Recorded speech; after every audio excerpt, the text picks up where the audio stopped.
ഈ ചടങ്ങുകളുടെ ഭാഗമായി ഇനി എന്തൊക്കെ അവിടെ നടക്കാനുണ്ട് ഗീസ്? പക്ഷേ ചടങ്ങുകൾ ആരംഭിച്ചിട്ടുള്ളത് ആദ്യം തന്നെ പുരുഷന്മാരും ഒപ്പം തന്നെ കാതോലിക്കയും പള്ളിക്കകത്തേക്ക് പ്രവേശിച്ചതിനു ശേഷം വിശ്വാസി സമൂഹത്തെ അഭിസംബോധന ചെയ്യുകയാണ്. ഇതിനുശേഷമായിരിക്കും ശുശ്രൂഷകളിലേക്ക്. പ്രധാനമായിട്ടും നേരത്തെ സൂചിപ്പിച്ചതുപോലെ 2 ഘട്ടങ്ങളിലായിട്ടുള്ള ശുശ്രൂഷകളാണ് നടക്കുക. ഈ 2ാം ഘട്ടത്തിലാണ് സഭയുടെ ഉത്തരവാദിത്തം താൻ ഏറ്റെടുക്കുന്നു എന്ന അന്ത്യോക്യൻ സിംഹാസനത്തിൽ വെച്ച് നൽകുന്ന ഒരു വളരെ പ്രധാനപ്പെട്ട ഒരു ഘടകം തന്നെയാണ്, അല്ലെങ്കിൽ ഒരു ഭാഗമാണ് അത്. അത് 2ാം ഘട്ടത്തിലാണ് വരുന്നത്. ആദ്യ ഘട്ടത്തിൽ ഈ പാത്രിയർക്കീസ് ബാവയുടെ നേതൃത്വത്തിൽ നടക്കുന്ന ചടങ്ങിൽ പ്രധാനമായിട്ടും പ്രാർത്ഥനകളും ഒപ്പം തന്നെ ഏവങ്കേലിയൻ പഴമ വായന എന്നിവയാണ് നടക്കുക.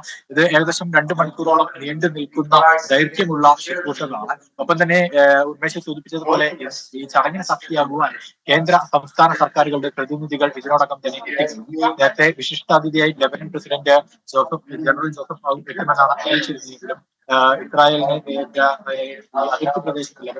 അതിർത്തി പ്രദേശങ്ങളിൽ രൂക്ഷമായ ആക്രമണം നടക്കുന്ന ഒരു സാഹചര്യമാണ്. ഇതിന്റെ പശ്ചാത്തലത്തിൽ ഖത്തർ പ്രതിനിധിയെയാണ് പ്രസിഡന്റ് അയച്ചിരിക്കുന്നത്. ഇബ്രാഹിം ഖാലിം ആണ് ഇപ്പോൾ എത്തിച്ചേർന്നിട്ടുള്ളത്. അദ്ദേഹം ലെബനന്റെ ഫിനാൻസ് മിനിസ്റ്ററാണ്, ധനകാര്യ വകുപ്പ് മന്ത്രിയാണ്.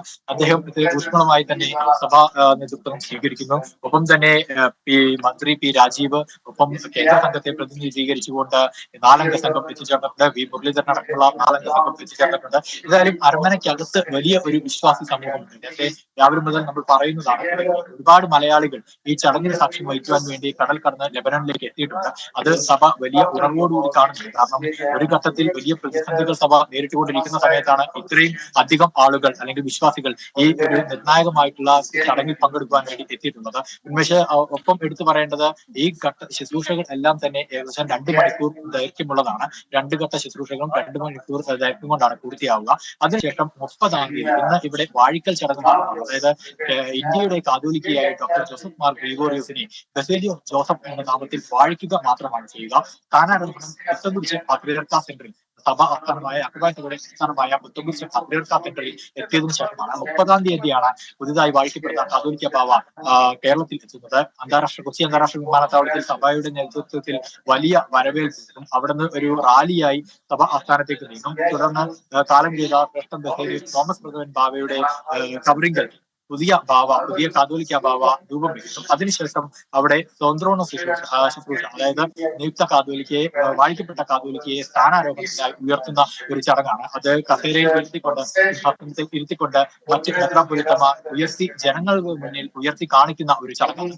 അതോടുകൂടിയാണ് പൂർണ്ണമായിട്ടും ഈ സ്ഥാനാരോഹണ ചടങ്ങുകൾ പൂർത്തിയാവുക. ഇവിടെ കേവലം വാഴിക്കൽ മാത്രമാണ്. അന്തോക്യൻ സിംഹാസനത്തിൽ നിന്നും ഇന്ത്യയുടെ കാതോലിക്കയായി വാഴിച്ച് ശ്ലൈഹിക കൈവെപ്പ്, അന്തോക്യൻ പാത്രിയർക്കീസിന്റെ ശ്ലൈഹിക കൈവെപ്പോടുകൂടി ഇന്ത്യയിലേക്ക് അയക്കുന്നു. ഇന്ത്യയിൽ അവിടെ സ്ഥാനാരോഹണ ചടങ്ങുകൾ നടക്കുന്നു. എന്ത് തന്നെയായാലും ഇവിടെയും ഏകദേശം 700-ലധികം പേർ വിവിധ രാജ്യങ്ങളിൽ നിന്നായി, കേരളത്തിൽ നിന്ന് 400-ഓളം പേരാണ് എത്തിയിട്ടുള്ളത്.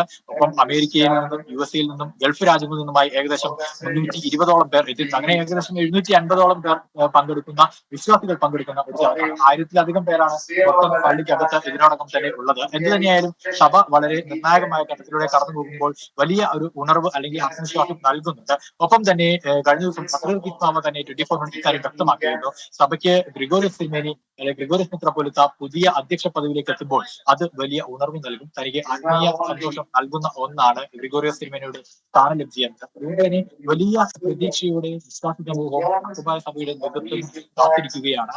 ഒപ്പം ഈ പുത്തൻകുരിശിൽ നടക്കുന്ന ചടങ്ങിൽ അതിൽ ആയിരക്കണക്കിന് വിശ്വാസികൾ വിവിധ ഭാഗങ്ങളിൽ നിന്നായി ഒഴുകിയെത്തും എന്ന കാര്യത്തിൽ സംശയമില്ല. ശരി ഗീസ്, ഇപ്പോൾ അവിടെ ചടങ്ങുകൾക്ക് തുടക്കമായിരിക്കുന്നു.